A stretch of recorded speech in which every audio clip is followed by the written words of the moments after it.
Mes amis, bien le bonjour. Hier, j'ai tenté de regarder pour vous la cérémonie de clôture des Jeux Olympiques, mais je me suis endormi au milieu de celle-ci. En réalité, ce qui m'a choqué, c'était les commentaires des journalistes. Ça signifie les journalistes disaient oui, par rapport aux Américains en 2028 et aux autres nations qui ont hébergé les Jeux Olympiques, Paris a mis la barre très haut. Tout le monde regarde aujourd'hui vers les Américains et se dit mais comment vont-ils faire pour dépasser la quintessence des Jeux Olympiques qu'on a pu voir à Paris. Je ne sais pas s'ils sont sérieux, je ne sais pas s'ils croient vraiment ce qu'ils disent, ou bien c'est juste, ce sont des propagandistes, ils arrivent au bureau, ils rentrent sur le canal et puis commencent à dire n'importe quoi, hein, des choses auxquelles ils ne croient pas nécessairement, mais bon voilà, ils sont payés pour les dire. Ça me, ça m'a assez perturbé. J'espère pour eux, j'espère pour l'âme humaine, qu'ils ne croient pas un mot de ce qu'ils disaient. Parce que Paris, ça restera quand même parmi les pires jeux, pratiquement à l'image de tout ce que fait la Macronie.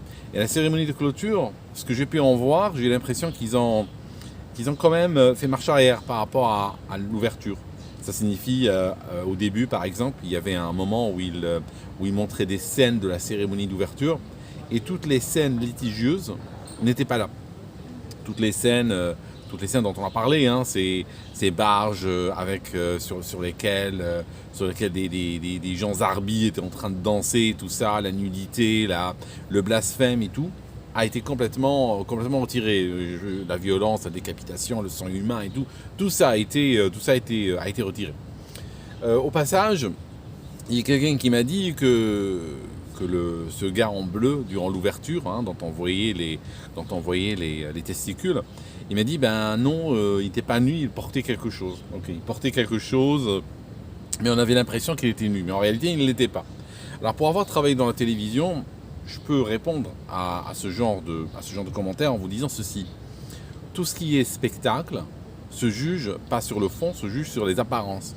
Parce que par exemple, on peut avoir un film qui est considéré mettant trop violent pour être montré aux enfants, il faut être 18 ans et plus pour le voir, parce qu'il y a des morts dedans et tout. Mais je peux vous dire, personne n'a été tué pour faire le film. Toutes ces morts sont des morts d'apparence.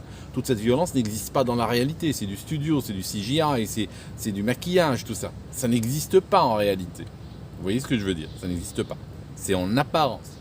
Par contre, ces apparences sont suffisamment fortes pour quand même interdire le film au moins de 18 ans.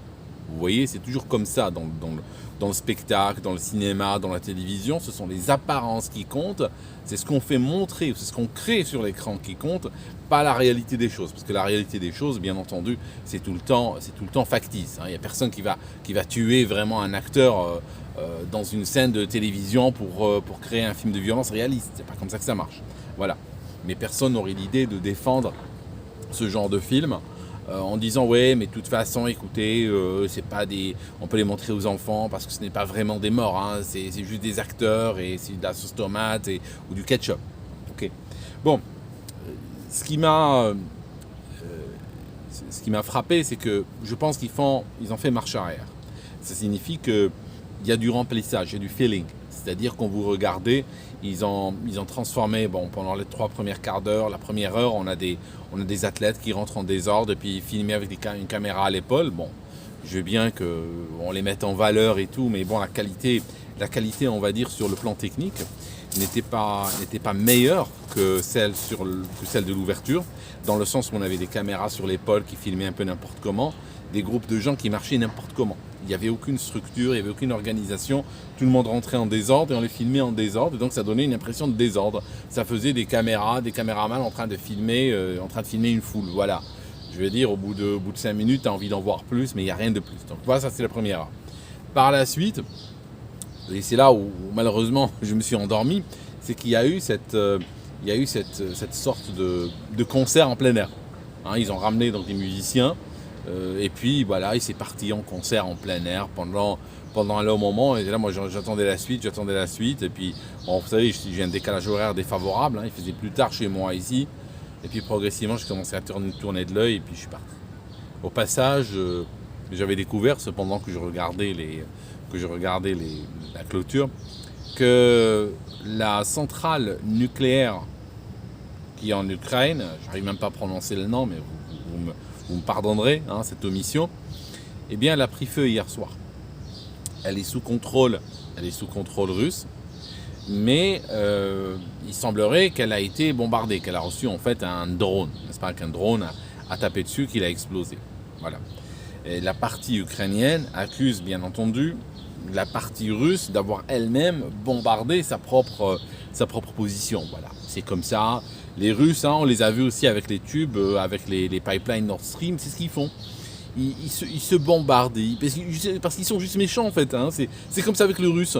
Le Russe en réalité, il n'a pas de logique quand il agit. Hein. La Terre entière a une logique. Hein. Les gens pouvaient lire les guerres d'hier et d'aujourd'hui. Quand vous regardez les uns et les autres, hein, vous n'êtes pas obligé d'être d'accord avec eux, mais quand vous les regardez sur le terrain, ils ont une logique. Voilà. Par exemple, en général, les gens ils bombardent leur ennemi. En général, ils bombardent la position adverse. Ok. Les Russes sont juste dans la méchanceté pure. Quand ils trouvent personne à bombarder, ben ils vont commencer à bombarder leurs propres infrastructures, leurs propres positions, leur propre territoire. Voilà, c'est comme ça. Il n'y a pas besoin d'expliquer. Hein, il n'y a pas besoin d'expliquer. Juste, ils sont dans la méchanceté pure, dans la méchanceté gratuite. Voilà, trop méchants. Mais c'est comme ça. C'est comme ça, mes amis.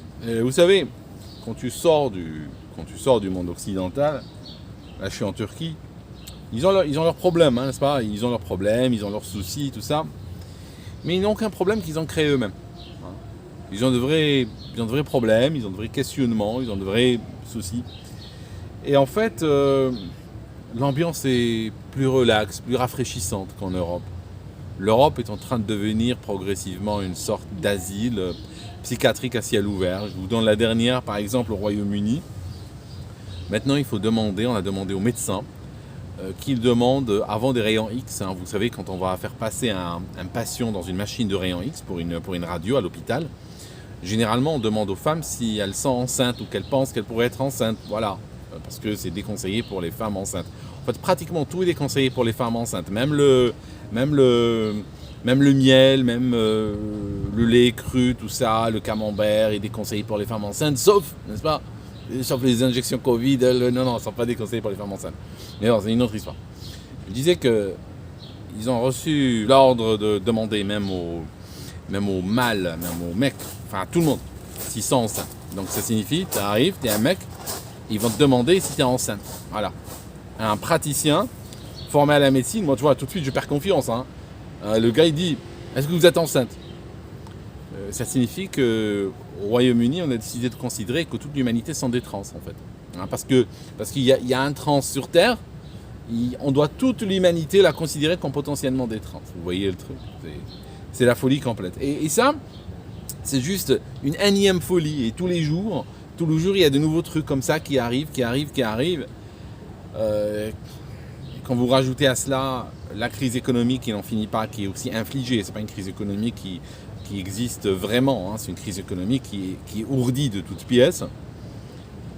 Tu te dis, mais qu'est-ce que je fous dans ce pays? Vraiment, sincèrement. Et je pense qu'à terme, de plus en plus, je casse l'idée de quitter le Royaume-Uni. Je pense que si je quitte le Royaume-Uni, ce ne sera pas pour aller dans un autre pays de blanc, hein, je vous le dis tout de suite. Hein. Il faut être d'accord, parce que tous ces pays sont en train de suivre le même chemin. Et certains sont plus ou moins en avance, plus ou moins en retard sur les autres. Mais tous arriveront à la même chose. Moi, j'ai pas envie d'aller dans un autre pays et juste découvrir qu'il est 5 ans en arrière, c'est tout. Il est 5 ans en retard et que tu t'installes 5 ans plus tard, il est exactement au même niveau que le pays que tu as laissé derrière toi. Voilà. Et oui, mes amis, je sais pas, c'est sortir comme ça permet de réfléchir, ça permet vraiment de refaire le point et de revoir les choses. Puis, franchement, aujourd'hui, j'ai envie de quitter l'Europe, c'est tout. J'ai envie vraiment de quitter l'Europe, mais j'ai pas encore clairement d'endroit où venir. Tu me diras pourquoi pas la Turquie, oui pourquoi pas, c'est vrai. Mais j'ai plus envie de rester en Europe. Quand je sors de l'Europe, je me sens bien, et quand j'y reviens, j'ai mal au cœur. Tu vois ce que je veux dire? Et je pense qu'à terme, il va falloir que je trouve une solution. Merci, l'internet est un peu lent ici. C'est un des problèmes, un des vrais problèmes qu'on a là. Mais voilà, on vit avec, hein, c'est pas un gros souci. Merci d'avoir écouté cette vidéo jusqu'ici, on se voit dans une prochaine, à très bientôt.